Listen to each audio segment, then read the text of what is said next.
Hey, ladies and gentlemen, thank you for joining me for another Journey on the Fly podcast. Man, I apologize for my little sabbatical that has been the last couple months. I'm trying to get us some good interviews popping up here. Things just got busy. So thanks for hanging out. Thanks for helping the channel, the podcast grow. And if it's really valuable to you, let your friends know. We're not making any money at this, but that's not ever why I intended on doing it. I just want to have those conversations that you might not be able to have, to learn things that you wouldn't learn any other way, and just to meet some really great people and to have an opportunity to be a moment of looking into their lives and finding out what fly fishing means to them and what it does for them and how that all kind of makes sense in this world. And maybe introducing these types of things to people, instructional and whatever the case may be. You know where you can find us, where everybody else is at. Let's get at this. Today we're talking with Aaron Letera. He has a company, I think the name of the company is American Tide Flies, but he makes an incredible dubbing mix in my backyard. I don't mean literally in my backyard. That's where I have the other people tied up. Just kidding. He is from the Newcastle area, and I'm just going to let Aaron give you his story. Let's get at this. Okay. But, so, Aaron, tell us a little bit about yourself, the stuff that you don't mind telling us. Where are you from? How did you get into the world of dubbing? Because that's kind of an interesting place for you to be, especially because you're here in Newcastle, right? Yes, I'm in Newcastle. Okay. Yeah, give us a little bit of history of the Aaron Letera world. Well, I'm from Newcastle, Pennsylvania, and when I first started doing it, I started doing stuff like before. Like I worked for the state, and I would do I started fly fishing and stuff. I went up for steelhead, and then I started getting into fly fishing just because I saw guys catching a bunch of steelhead up there. I mean, when I was younger, I did a little bit of it here or there, like just stock trout. But I started actually tying flies. Like my brother had, and I had started doing some stuff I was doing on the side, and I would tie flies and sell flies. And then eventually it was just me doing it, and I just branched on my own stuff. He got tired of doing the stuff or, doing with everybody gets busy and they get other interests. So I just started doing mostly flies, and then I started adding some materials and stuff. And the first time I actually made dubbing, it was colors that I didn't really see that I wanted to see, and I was and it was just it wasn't they were kind of just basic colors to start, and then there were some mixes, some different colors, and the first stuff I couldn't even give it away. I fly show down in Cranberry was the one I used to do.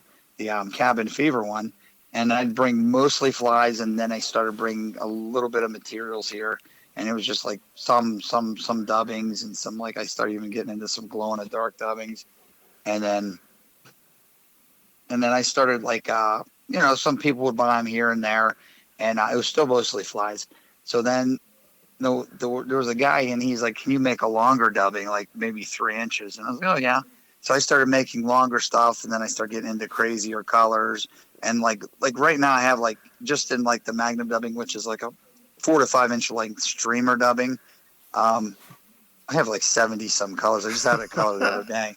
I mean, if I have it, if I don't have it, if there's something you're looking for and I don't have it, you probably don't need it. But even if you do, I could create it.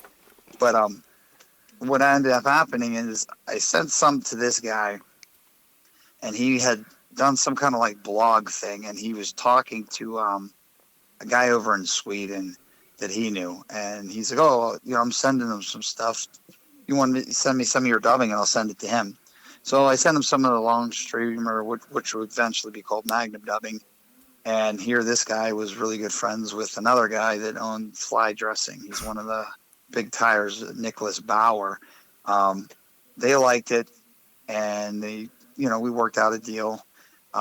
I supply them bulk wholesale, and they put their name on it. It's the Predator dubbing over there. It gets distributed all over Europe, It's the same. It's my Magnum dubbing, but they don't know me over there, which I'm fine with that because I can't. They're a big distributor, so I send them a bunch of wholesale stuff. I'm actually almost finished with another order for them for this fall, and of a couple different lines that they carry of my stuff. But they had placed like the first order was like a 2,400 bag order, and I was still like almost like hobby level with my equipment and everything. And I just was like, yeah, sure, I can do that. And I took the money and I started working on it. And I realized like after like a month, I was like, oh my God, this is like, there's like crazy, it was a lot of work. And eventually, like from where I am now, then to now is like night and day. Like I figured out even how to set up the workshop and everything. Even like, I mean, I approach it almost like a commercial tire. I have like my workshop almost set up like a U, like the tables, like a big U. And I have my main focus right in the center, and everything else is like within arm's reach. Like I don't want to, it might sound like crazy. You know how commercial tires are like, I don't set my scissors down because that wastes so many seconds. I don't want to be walking across here to grab this. I want everything within reach with a centralized part right in front of me as I'm working. And, it doesn't sound like it, but it cuts down on time there because there's a lot of prep work with everything. It's not like I can just like take everything and just toss it in. But like last fall, I did like some commercial grade equipment. So like I put out a ton more now than I did before, but it's still just me right now. Eventually, sometimes I can coerce my kids into like bagging some stuff or helping out but mostly it's just me. So it's a lot of me making the stuff, then going back bagging, and then it's stuff that goes to shops here, or the ones that actually go to shops that are not wholesale like that. Then they all have to get labeled too. So I have to print out labels, and then everything gets labeled and bagged, and it goes wherever it goes. Well, I love that story because it's not just like a typical. And this isn't a poke. This is just it's actually really a compliment. It's not your typical, oh, here's something missing in the market, I'm going to create it so I make some money at it.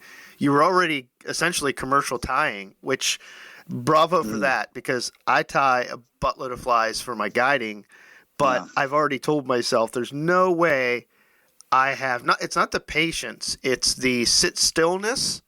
Which is, to me, it's different than patience because I have a ton of patience, but I just don't want to sit at my bench for 6 or 8 hours tying thousands of flies. I did a small trade show here at Castlewood Rod and Gun this past Saturday and sat beside. Oh, okay, my dad belongs out there. Yeah. Oh, nice. I keep trying to get him to go out, and I keep trying to tell him let's go out and shoot, and he's like, yeah, we'll go, and then.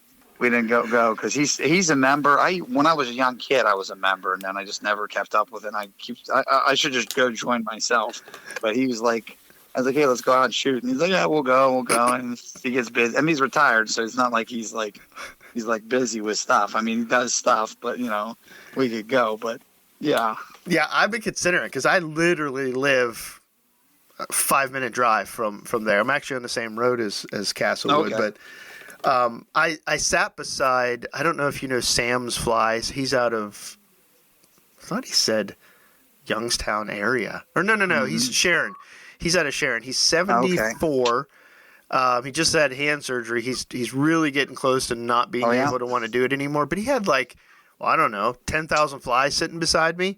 He's the only one that made money that day, by the way. Between me and one other guy, he did pretty well. But I'm just looking at all those flies, and it's confirming to me that I'm not the guy to sit down and do that. So it's kind of cool to hear that, and you still do tie some flies though and sell them commercially, right? You know what? Mostly now it's mostly materials. Okay. Like I had done. There was like a couple of shops at one time, like a year or so ago, where I was still tying. Like he would be like, oh, I'd fill some bins with and it was nothing major. It was just like egg patterns and stuff like that, and just like quick stuff. But like right now it's mostly just materials because I'm not gonna fight it. Like that's where the niche is, where I fall. Like I have a lot of people do that, and it's a lot easier to sell materials. And there's a lot of people like, and this might sound like bad or crazy, but there's everybody needs materials. Not everybody needs flies, and it's a lot of cutthroat stuff with flies, just because this guy's trying to want to sell this for this and this and that. I can sell the flies. I can sell materials to the good, the bad, and the ugly. Yeah. So, everybody needs that. Not everybody wants flies, or not everybody, it's pretty cutthroat. And then the guys that are really successful, the big commercial guys, they have their market niched out, and then there's a bunch of other guys that are like overnight people that fly. And then there's some people that do it, legitimately too. I don't get involved with it anymore. I do the materials, and occasionally I will. Like the other day, I tied some emerald shiners that, because this time of year a lot of guys go up to Erie, and Magnum dubbing, I have an emerald shiner color. The back, it looks just like the back of an emerald shiner. You take the cotton candy for the side, and then the pearl for the belly. When it gets wet, it looks like a real emerald shiner in the water. So. I mean, sometimes I'll make an exception like this time of the year, because there's a lot of guys that'll go up and buy that and fish that. And if I'm not super busy, which it usually gets busy in the fall, then I may tie some up and then sell some. But it's mostly just materials now. Well, that's smart, though. I mean, you're right.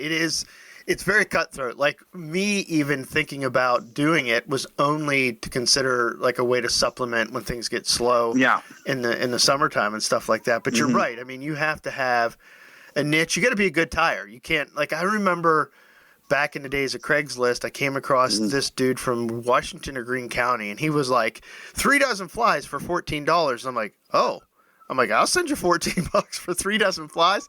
He sent me stuff that I still have some of them, and there were like pheasant tails with like giant long tails. I mean, they looked like they were still full birds because they were. So there's you got to know it, and even like some of the world of kind of no name like super cheap flies that are out there. I noticed there's a giant difference between like somebody who fishes, who actually fly fishes, and who just ties a fly because it's their job. There's a giant disconnect there in comparing those flies, but nevertheless that's a complete other discussion. So what about fly fishing? So you started fly fishing, interesting, because you went to Erie and you saw people catching fish on fly rods. Well, that's when I really got back into it. Okay. When I first started, I was younger. My dad had like I think a lot of people started out like that. He had an old Fenwick glass rod with a Medalist on it that, like, I've never seen them actually use. It was just with all the spinning rods and stuff down the cellar. Man, an old fly box and everything. And I was like, oh yeah, I kept bugging them. And then one Christmas they gave me it was like a Eagle Claw Black Eagle 2 with it was like an Orvis trout assortment. I think it had like a Zug bug and like just like a nymph assortment. Yeah. And I had gone to the just in the Shannock because it was stocked. And the first time I went out, I had like three trout I caught right away on like a Zug bug, and it was like I had no idea what I was even doing. I just tossed it out, and I was like 1, 2, 3 in a row. And I was like, well, this is awesome. It's like this is how it works all the time, I guess. Which it did, and I just got lucky, And I had done a little bit of that, and then I kind of put it away and just sat down. And then I actually went to Edinburgh University and never fished for steelhead. Oh wow! The entire time I was up there, and then I got out, and then it was my future father-in-law. He's like about going up there, so we went up there, and I just went up with like spinning rod, and I caught one on like power bait, like in Elk Creek, and I watched the guy come through with a fly rod, like fished all day, caught like one, and this guy was coming through and just like one after another. I was like, oh, that's cool. I need to do that. So that's when I started tying like flies, and it was like I'd try to like read it. I mean, before that and everything, a lot of times, this was before there was like a lot of stuff on the internet too, like tons and tons of information. So like I would get whatever I could find or whatever that. And I started tying like egg patterns, and they were like because I still have some of them, the original ones that I never fished. Oh, that's cool. And I look from then to now, and I was like, oh, at the time I thought they looked great, but they're like, they look terrible. And they were just like sucker spawns, but they were like all just big knotted like balls or whatever. And I was like, oh man, these look great. And I, eventually it got better. I tied more and more. And that's the way I got better is I figured that when I got good enough that I felt like I could sell some, I started selling them because that way I would be able to get better. I wouldn't need to tie as much if it was just tying for myself.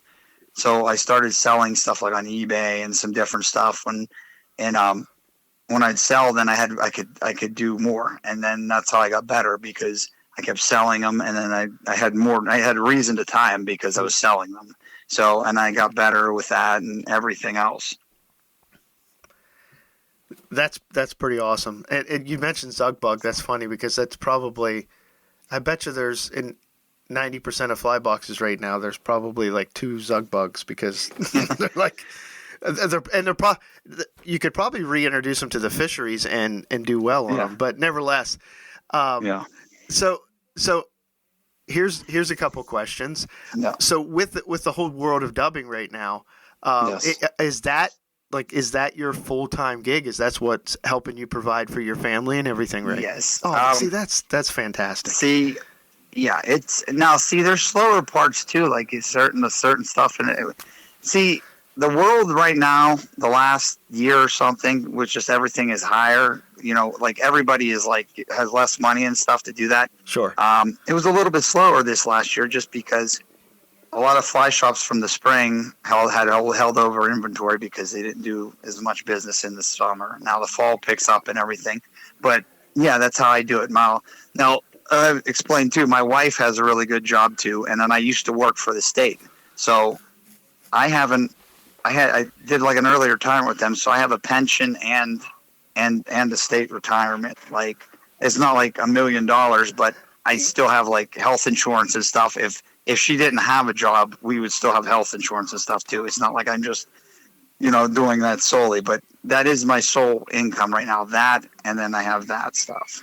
Yeah, but see, you're talking to a real person here. I mean, if you told me you were making $1 million, fine, whatever. But like hearing your story, like where you came from, that resonates with me, and I know it resonates with a lot of people that are hearing this. That you took something and there's. Mm-hmm. I'm always hesitant to say this because I don't want people thinking I'm trying to press things on them, but I'm going to say it anyways. I just don't care. Mm-hmm. There's a way that somehow, if I could use the word calling, that kind of comes out sometimes in our lives. And it's not always this grand thing where we have a cape and we're flying around per se, but it's something that we become good about and passionate about and we figure out. And I used to think that it was just a storybook kind of message when people would say, if you do something you enjoy or even love for that matter, it's as if you're never working a day in your life. Now, I don't know if that's for you. You can let me know that, but I'm coming to that own place in my life, and I say that, and your story intrigues me in such a way that I want other people to hear that in particular, because it's okay to try these things. It's okay to try and fail. If you fail, man, it's better that you tried it and failed than not tried it at all. You can get that embroidered onto a pillowcase, but I love that. So have you gotten does it still allow you some time to actually get out and fly fish? Well, here's the thing too. It's like a double-edged sword, because there's people that come to me like, that's awesome and this and that. There's a trade-off though, especially if I'm like super busy. If I'm taking money, I'm trying to fill orders and trying to do that. I don't want to just be like, I always feel guilty like if I'm doing this or that. I try to still get out and fish, but I do not fish as much as I used to. And because that's the other thing. If you turn a hobby into a job, that's what it's the trade-off. You have to have a trade-off. And then even at that, my kids are both in like they're getting higher and stuff with dance and stuff like that.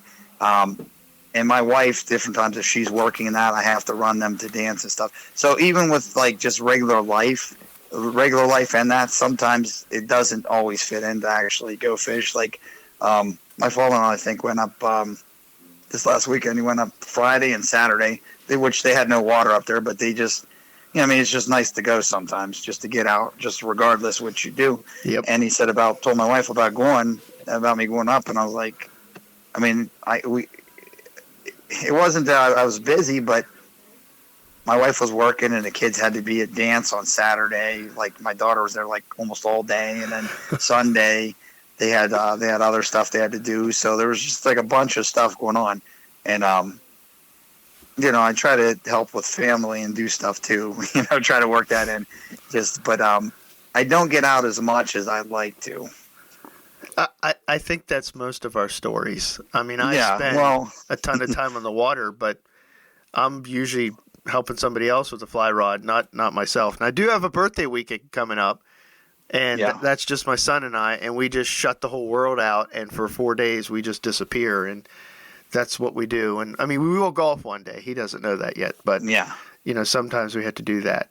Which actually leads me to another question. Do you have either your girls got a fly rod in their hand yet? No, neither one of them. And I don't push it. Sure. They do like to fish, and I've taken them before, and they just with the spinning rod. And then I've tried to, and I've always found this too. Like if I'm going out, I'd rather them have fun and do whatever else. Yeah. And the other thing is, it's almost impossible to go. Like if we go with them to cast it. I mean, if I've taken a fly rod before, and they're fishing, they're having fun, like, can you help me with this and that?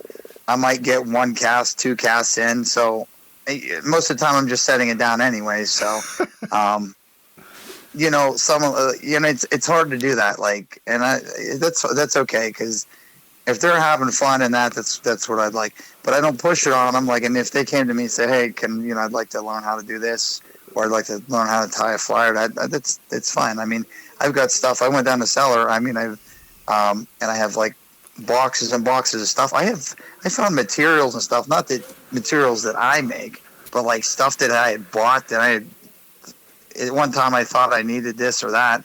And then I couldn't find it because like everybody has, you have so much stuff. I couldn't find it. So I buy another one of them, and I go down there and I have like 3 or 4 of this and that. I was like, why the hell did I need that many things? And I didn't. I just couldn't find it. And it was just easier for me to buy another one and be like, oh, well, whatever. I'll find it eventually. That's funny. So where all can, like, the average person, obviously you don't need to list off every place, but where can, like, the average person like myself pick up some of your dubbing? If you would go if you go into like if you're talking about shops, like you can go in actually Risen carries it under it's just called streamer dubbing there. It's my stuff, but Ryan carries some of the colors of that. Neshannock Creek carries a few different products of mine, and they have certain colors, and then there's depending on where you are across the country, Bears Den carries it. The Complete Angler, Caster's Fly Shop had, I don't know if they have a stock of it or not still. They had some. He had carried some different things. Dakota Angler and Outfitter carries it. There's just some different ones. I think up even in Canada there was a place that was distributing it. Fly Mart, they were distributing it, but I think that they were more like they bought it and then they would distribute it to some smaller shops up there. Okay. And then if you're overseas, just go to Fly Dressing and buy their stuff. And then if you can't find it, your local shop doesn't have it, you should go in there and tell them that they should carry it, first of all, because I do like when the shops carry it. Like, I like when they make money, because then when they sell stuff, they come back to me and they place like bigger wholesale orders. So I like the shops that make money. But if you can't find it anywhere, you can actually go on my website at www.americantideflies.com, and you could actually buy directly retail from me. And the only reason I do that too is because I'm not like a gigantic thing like a hairline or something like that, that I'm still small enough that I still have to sell retail. I can't just say that it's just totally wholesale just because I'm small still. I'm still not like a gigantic hairline or something like that. So I do sell retail too. And then the other thing too is some of the colors, like even some of the shops that carry a bunch of colors, the South River Fly Shop carries a bunch of colors too. But they don't all carry all the colors I do. I mean, I have 70 some colors in just the Magnum dubbing. The Magic dubbing, which is basically, it's the same as the Magnum, but it's like 2-inch length. Like it's more comparable to like a laser dub. Gotcha. Some of the guys want shorter stuff. Same thing, it's just the thing, and there's like almost 80 colors of that. Just because some of the stuff that translates into streamers, like some of the real nymphy colors, like they don't really translate into big streamers. Like, you know what I mean? Some of that stuff is just like buggy looking. And then, I mean, like, if I go across all of them, I have, I think, almost like 9 different lines of dubbing, and there's hundreds of options just between those 9 lines of dubbing. I've got anything from, like, synthetic short buggy stuff. I've got glow-in-the-dark stuff that's, like, short buggy. I've got long stuff. I've even done custom stuff, and I've been toying around with it. I may actually add a line of this, like the Magnum dubbing that actually glows. I had a customer request the other day, and he wanted me to make the Magnum dubbing glow, so I did, and it came out awesome. And it looks just like the Magnum dubbing until you need it to glow. If you need it to glow at night or whatever, hit it with like a UV light or whatever, just like your curing light or whatever. You can use a regular flashlight, but the curing light seems like it's more concentrated and it gives it the best glow. You can hit it and it'll start glowing. So, I mean, there's a lot of things I have on the back burner. I even have some dry. See, I'm not a big dry fly guy, but I have a dry fly dubbing too that I have had on the back burner that I may eventually do here. It's natural stuff, and it actually, I mean, you can't sink the stuff. And it's a possibility. When I get a chance, it's just the more things you add and the more options you add, the less time you have until the only way to even that out, like the equation is if I get a little bit bigger and I actually add some help, then I can have someone doing this and this, and I can concentrate on something else, or, it has to free up somewhere. You can't do everything yourself. Yeah. Yeah, but you're taking the appropriate steps, it sounds, to make it work and to keep it going, and hopefully that becomes a reality. Yeah. Well, I hope so too. It's just, you can't do everything yourself, and if you try to just that's like a thing. Like I could go today and say, I'm going to add some this, and this, and then I just added way more stuff than I try not to get, more than I can handle. Like I'm probably do that a lot. I get more than I can handle, but I can manage it. I just don't want to go crazy and just add things just to add things. I want to make sure there's an actual purpose for it. And then that's the other thing too. If I add something and it doesn't do well, I'm not going to keep carrying it, because if I'm not selling it or people aren't buying it or they don't want it, there's no use in me doing it just to do it. I had something before. It was like a longer fiber. I called it like Minotaur tar hair. And I had sold it, and it was a pain. It was a pain to actually even make. And I was like, oh, okay. Well, I did it, and it didn't sell well. And there was a couple guys that would buy it a lot. And I just eventually told them, hey, guys, that's the last. I'm discontinuing it, because it was just such a pain to make. And it didn't justify me actually even keeping it on there, just because the sales were not there with it. And it wasn't something that it was like some fantastic thing. It was just something that, I tried. It didn't do well. And I just said, that's it. It's done. But that's part of business and experimenting. I assume. Well, yeah, that's what it is too. You never know. Like I said, when I first started too, I was like, oh man, I kept thinking glow in the dark. Mm-hmm. Everybody likes that. And and because it was different. Yeah. Now there's a place for that, and I've caught stuff on the day. Maybe I had faith in it, but I've fished it in the daytime, and I just think it's some of the stuff that they can maybe see it even in the daytime a little bit better. I had fished like something white and something with the white with the glow in it, and it seemed like they were hitting that better,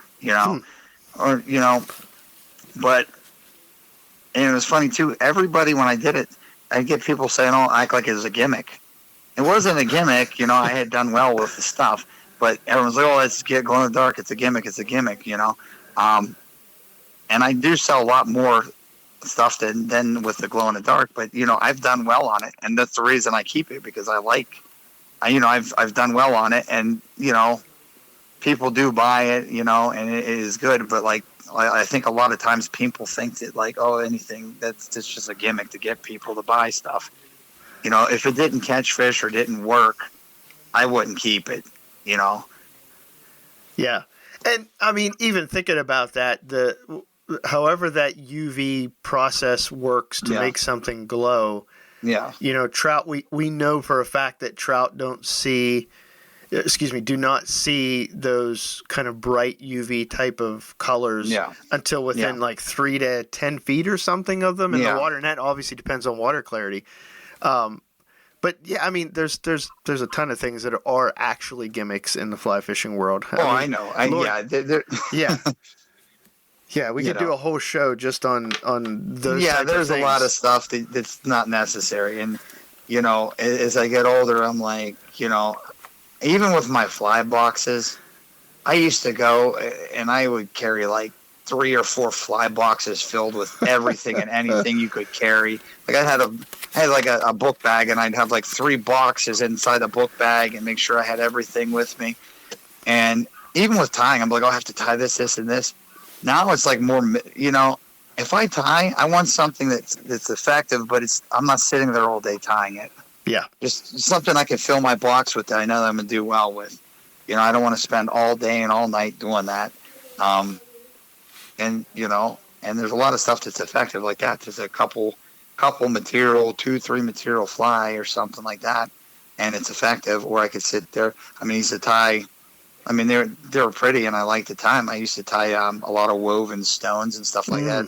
Woven flies, woven like little caddis type things, and they worked and stuff like that. And they caught a lot of people. They caught fish, but they caught a lot of people too. Because that was it when I was selling a lot of flies. I mean, that's the name of the game too. You want to catch fish and people. Yep. You can just wrap something up a hook and say, oh, and it's like a basic thing. It could catch the most fish in the world, but you can see if you're walking around the show and they see that, they're going to be like, oh, or they see something that's nice woven fly, stone fly tied up like this. They're going to say, oh man, I need that. So that at that time too, it was to catch both. I was trying to catch fish and fishermen just because I was selling a lot of flies. Now that I don't do that, it's just the materials. Now I will tie flies different times and put stuff up just to show people what you can do with the materials or this or that. But that's more of what I do now.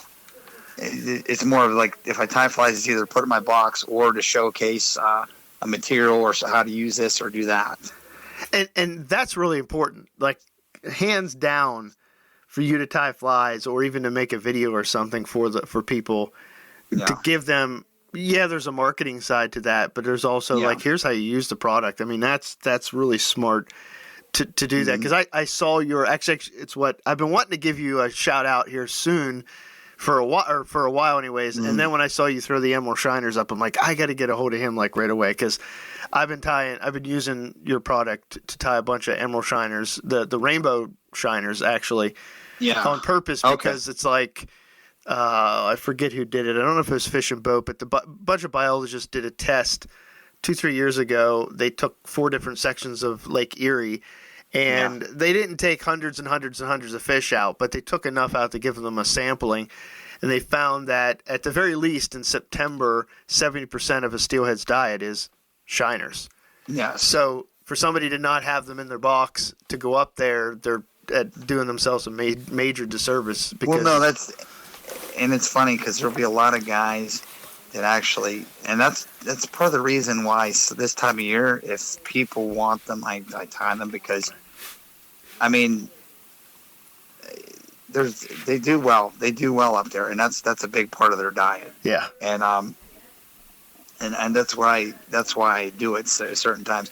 But like I said, even with the Emerald Shiner, there was purpose behind that. There's a guy from down in Pittsburgh, and when I was doing this stuff, I didn't at the time. I had like olives and stuff, and he goes, "Hey, can you send me doing like an Emerald Shiner back?" He said, "I have a couple of your Magnum dummies. I mixed this with this," and he sent me the mix. So I got it, and I took a look at it, and I took a look at the Emerald Shiners. So I didn't use exactly what he did. I actually created a different mix, and I sent it to him, and it matches up perfectly. He was close with it, and it would have worked, but like I just figured like I could tweak it just a little bit more. And it was my stuff. He was just like, "Oh, I've been just doing this to try to get this color here," and it came out perfect. So if you use that, and I would just do a little bit of the cotton candy because they have that like, that pinkish, like almost like that iridescent thing that goes down on like almost like cotton candy color. And the pearl, when it gets wet, it almost looks. I mean, you could put a real one next to it, and I think it's as close as you. I'm not like trying to like toot my own horn, but it is as close as I've seen that you can get to a real one, like the color scheme. And now, is that good or bad? I don't know. If there's a million Emerald Shiners in and they all look the same, maybe if one looks a little different, is a different shade, they might hit that one too. But I don't know. Everybody that's taken those up or used the stuff to tie them, I've had guys say, "Oh man, I do great on them. I've done great on this or that. I've tied these up. They work really well. Those colors." So, And you said you have a mix now that's like an Emerald Shiner mix of sorts. Well, the mix that I have, the back. Here's what I use for when I tie Emerald Shiners and take them up to fish them. The back, the dubbing is the Magnum dubbing. It's just called Emerald Shiner. That's just that olive-y kind of like back color. And then I'll take cotton candy for a little strip down the side, and then I just use like the pearl or the white for the belly. Yeah. And that's it. And when it gets wet, and what I will do too is I'll wrap the hook with like maybe a holographic tinsel and either cover it with like a stretchy type cord, or I'll just put a little UV stuff on just to hold that in. And if I'm going to weight them, I'll put the weight down first, then I'll wrap it with like a holographic tinsel. So when it gets wet, you get that little bit of iridescence that shines through that. Like and let's be clear, we're tying them somewhat sparser because I want that to bleed through when it's wet in the water. I want that little bit of iridescence to come through too, to give them like that, like they have. Yeah. And that's a good point. And you didn't say it for this reason, but I'll say it anyways. When you tie those flies and you're sitting at your bench, man, take them and wet them, even if it's a nymph. Yes. Because one, I think it'll boost your confidence when you see the thing wet. Because I did some in your material, and I took them upstairs and I wetted them and I laid them, and my wife looks down. She goes, "Those look like real fish." And my chest pops out, and I go, "Yeah, I know, but." But yeah, and things change when they get wet. I mean, you put a light dubbing on and it's dark in the water or whatever. Yeah. So that's good. That changes. And the funny thing is, if you post a wet fly up in a group or something, people will say, "Oh, why'd you wet the fly?" Why'd you wet the fly? Because in the water, the materials are flaring out. They're moving. That's not the way it's look. It's not because you're trying to get. That's the way it's going to be underwater. You're wetting it to see what color the materials actually turn underwater. Yeah. That's why I'm wetting it. I know that when it's in the water, it moves and it depending on what material undulates or whatever. It's to get the color. That's what it is. And these people are all, you can get any grumpy person in the world. You put something up online, but it's to get the color for me. Because when it's dry, it's like that when it's wet. So that's what I say with the Emerald Shiner. When it's wet, it looks like a real one. That's what it is. I know it doesn't it's not like a stick thing in the water. It's not straight like that. It doesn't look it moves and materials move and do things. It's just to get the color. And that's with anything. Like if you're trying to match something and you want to get that color, it changes colors in the water. When stuff is wet and stuff, it looks different than when it's dry. Yeah. And that's the main thing. And a lot of people lose sight of that or track or it's just someone that wants to argue. That's all. You know? Yeah, I actually found that if I put just a little bit of deer hair in before I lay some of that material down, it doesn't fix it, but it actually keeps more of that profile when it is in the water. I mean, you want some movement to attract or whatever, but that's a little bit of a quote fix that if you want to try to keep it a little bit more uniform and whatever. But anyways, that's funny. People just want to argue about everything nowadays. Well, that's anything. Well, let's wrap this up, man. Is there anything? Do you have a fly fishing story or something you want to kind of just leave people with that's funny, impactful, whatever? And if you don't, that's okay too, man. Hit us up. I went. We have some stuff. Well, when I was younger, well, not younger, but like I used to get before I did all this stuff, and I was just tying some flies. I used to go fish up in Erie a lot. There's a couple of stories up there, but I mean, the one time I actually drove up. I was supposed to actually go to work, and I was like, I didn't feel like working that day. And it was like a blizzard out, and I had it wasn't even like an SUV. I had like a front wheel drive car. And my phone's like, "Do you want to go?" And I was like, "Yeah, let's go." So, I mean, it was so bad. Like I couldn't drive over maybe 30 miles an hour to get all the way up there. We get up there, we go. There's nobody there. We just go. It was a night. We're like, we'll fish the marina. There's nobody there, and then in the daytime we'll hit the creeks. So we go there. It was so cold out. It was so cold. Like the light poles were like almost like the light poles were like moving. There was so much wind and cold, and you couldn't even put your hand out for a second. So we get there. He sets this thing down. I brought a chair because I figured we'll just sit down and we'll fish this or that. I'll try to cast some, and here the wind blows a chair. It was either his box or the chair, so I grabbed the box, and the chair goes, it's probably in the marina still unless someone caught it. So the chair goes in there, sinks. I was trying to snag the chair, couldn't find it, it's gone. So I said, whatever. And some guy pulls up, he's like in a blizzard. He pulls up the thing, parks, the guy runs out, and he's like, he said, I just came from the bar, I figured I'd check it out. And he was all drunk, and he's like, hey, is you doing any good? I was like, yeah. I said, we just got here. And I said, man, I set the pole on the chair, and I said the steel had grabbed the pole. And I said, he's either grabbed the pole or the chair. I said, the chair's out there somewhere now. And the guy was like, oh man. And he ran in his car, and he rigged all up, and he went out. He stood out there for about 2 minutes, and he goes, oh, and he's like holding his hands, and he was like freezing, and he goes, oh man, you're hardcore. And the guy got in his car, and he left. And then I went and turned the air on. I went and slept in the car. I went and slept in the car. I said, the hell with this. And then we got out. We went on the creeks in the morning, and it didn't get any warmer, but there was no wind where we had got. It was like a windbreak. I think we went on Elk, and there was like a windbreak, so it felt like it was like a summer day compared to that. It was like so cold. I was like, the hell with this. I'm doing it, And I don't even think you're allowed to do that, but there was like a blizzard out in the middle of the thing. There was nobody coming there. So I turned the thing on. We went and sat in the car. I had the heater blaring, and then I think I fell asleep for a while. And then when it got somewhat closer to morning, then we switched over, and we headed over to Elk, and it wasn't worth it. We didn't catch anything either there. But I probably should have just went to work that day. But it was. We figured, what the hell, we'll try. Nobody will be up there. Yeah, nobody was up there, but it was just it was such a terrible, terrible, cold, windy day that, it was a windy night, into another day. But that's funny.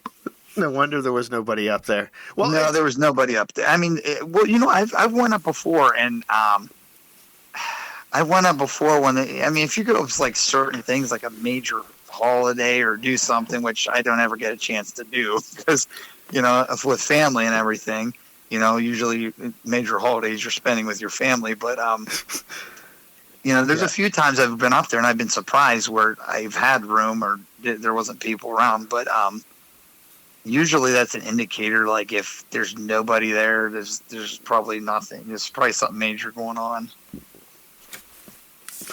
Well, it's a whole different planet up there. I mean, especially in the wintertime. I don't think people realize it until the first couple times. And well, that's the other thing too. I do like going up. Like, there's something about going up. Like, if you go up and it's like a calm, even if it's like a little bit of a light snow, and you're there on the creek, and we're not talking about it's frozen over. Right now is the crazy time up until it starts getting cold. Once it starts getting cold, all these people that are here now, most of them drop off. Yeah. And you can go up and have solitude. You can find fish. You just deal with cold. It's going to be cold. If you're cold, you can walk, but it's nice sometimes. You're walking the creek and there's not like a lot of people around because people drop off. There's like the weekend warriors that show up in force right now because it's warm out and there's a couple fish that showed up and there's no water in that. Once it gets to like where the temperature drops and it starts getting cold, that people don't want to be around and do that stuff, a lot of those people drop off and they're done. So you can have like great days and you can have like calm days if you're willing to put up with some cold and that. Yeah, that's good advice. But don't listen to him. Don't anybody else go up there. No, nobody should go up and do that. You should go. No, go Christmas shopping instead. Yeah. Oh, shoot. Well, Aaron, give us a couple places that we can, come find you. Your website again, and if you're on social media, that people can sometimes see some of these flies and some of your materials you're working on. So the website is www.americantideflies.com. On Facebook, I'm just Aaron Letera, or you can actually go to American Tide Flies. I have a business page, American Tide Flies, on there.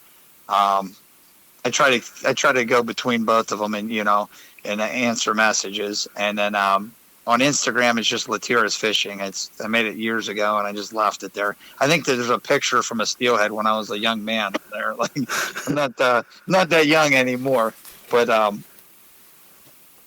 any one of those things like that. You can, if you have a question or something, you can reach out. You could even shoot me, aaronletera@gmail.com. If you have a question or anything like that, you can shoot me an email and I'll answer or whatever.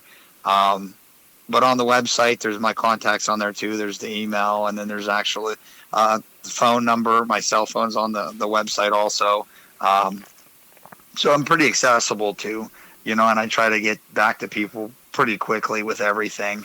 Answer any questions they might have, or sometimes people want some custom this or that. And if I have the time, which I try to make time, but I can usually accommodate that too. Well, that's good stuff, man. I really, truly appreciate you carving the time out to chat with us. And, everybody out there listening, go get your hands on this. If you can't find it at your local shop, tell them to get in contact with it, because it is very unique stuff. And you got 70 or 78. Yeah, there's a ton of colors. I mean, that's insane. That would make my head spin. And there's some, I've even extended the offer to some shops I work with a lot. I said, if there's something in your area, like there's a bayfish or something that I don't have covered under there, or you want to say, hey, I want some unique stuff for my shop here, I have no problem doing that. I mean, I've Jonathan Kiley, great dude. I talk to him a lot. I've created his Exo dub. I make it for him. That's nice. That's the same stuff as like my magic dub. I make it for him, but it matches his exo skins. The exo skins he does. I matched 34 colors of his exo skins. He gave me the guidelines of colors. I matched it so all the exo dub matches up with that, and that was a custom thing that I just do for him. Like, that's 34 colors that are in my mix book, but they're not on my website or anything like that. Those are just stuff I do for him. So there's options out there. So, I mean, I have 70 some colors, but I mean, if you counted those, we're over 100 colors and just that type of stuff there. But, you know, it is what it is. There's a lot of, you know, I have options and stuff too. So, I mean, I'm pretty easy to deal with. You know, if someone comes to me with a request or a shop says, hey, could you do this or that? No, there's no problem. And that's not a thing that's not heard of. That's completely and utterly like rare. Like to actually have somebody that you can say, hey, I just really need this dubbing like this because of such and such reasons, and you can work your magic and willing to work it, you know, if you have the time. Yeah, well, That's there's a lot profound. of like, there's, like I said, it's not, and I'm not knocking like a bigger company or anything. Like I get it, like a hairline or something. But if you go to them and say, I need something, I want to custom tailor some stuff for my shop, my shop, they're going to say, well, this is what's available. Yeah. And this is what you can pick from. And I don't like to do that. Like I you know, even if it's like a small, you know, especially if it's like a smaller shop and they say, I need to do this or that, I have no problem working with them and saying, okay, this, you know, I can do this. I can work in time. I can get you what you need here. And I mean, I try to be accessible and do things that others do not.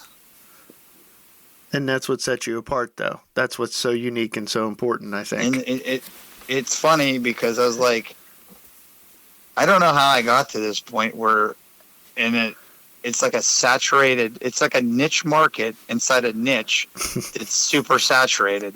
Like you can go anywhere and buy dubbing. It's just like, I put everything, and when I make dubbings, it's not just me throwing things together. I put thought behind them. Like some of my dubbings, they actually have like UV, like some of my neon colors that I blend in with some of the natural colors.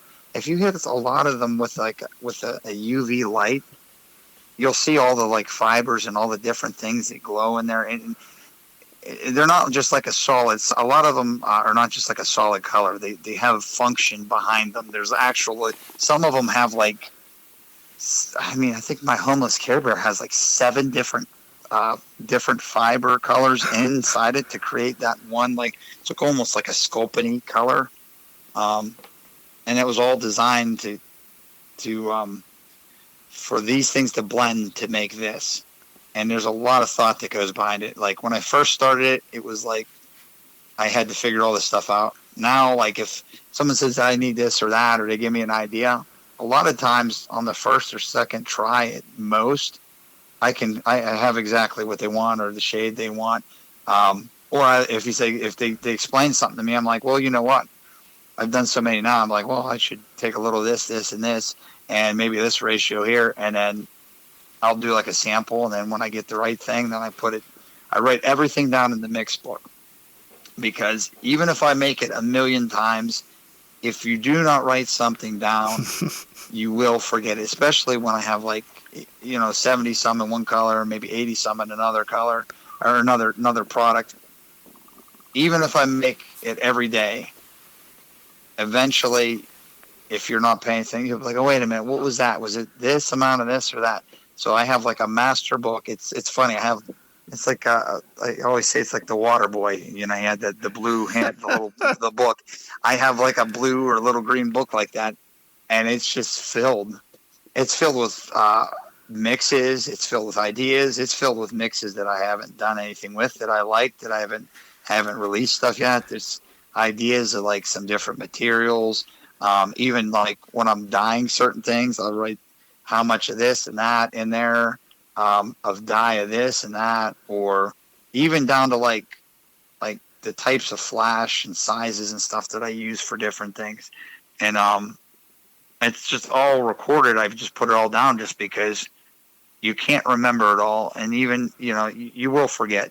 I don't care how great a memory you have, you'll forget something. Well, it's like the secret recipe to the Krabby Patty from SpongeBob. Yeah. You got to protect it too. So yeah, so I have a huge book of mixes. Like, I mean, I've got everything and anything, and I can go read through it, and I jot stuff down, and I can decipher this stuff. Now, if someone just grabbed it that had no idea what it was or whatever, they'd probably be like, "What the hell is this? What is this and that?" Even with like certain like colors or dyes, when I write in there, I'll write whatever thing, but I'll write a name of something for this or that, but that might not be the actual like name of the dye or something, but I know what the dye is, and you know what I mean. I know what the dye is, and I know what I'm writing in there, what I need to do. So not that I need that. No, there's not going to be like it's not going to be like the book, like the whatever, where they steal the feathers, or the heist of the museum, or whatever the hell that is. Someone's going to come want to steal a mixed book of dubbing, but it's somewhat coded too a little bit. That's funny. Well, Aaron, man, thanks for sharing as much as you did. I really appreciate it. I always love unpacking a little bit of the world of fly fishing, but then also hearing how, fly fishing is important to you, and it's part of your life. But I highly, highly respect the fact that, you put your family first, and that's a big important thing for me. And whether people like it or not, I verbalize that quite a bit on this channel. You have to. And when I was a younger man and I started doing this, sometimes you lose sight of that. And not that you purposely do.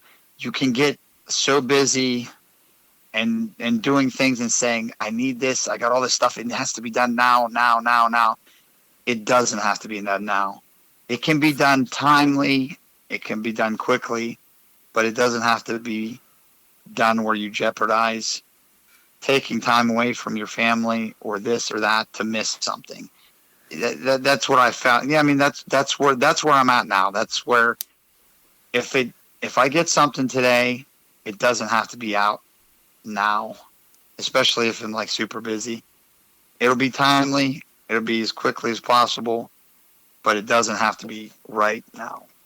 Yeah, I love that, and that's important. That's a big takeaway for me. So, well, there you have it, ladies and gentlemen. That is Aaron Letera from American Tide Flies with his Magnum dubbing and these incredible mastermind recipes that he has come up with and continues to do so.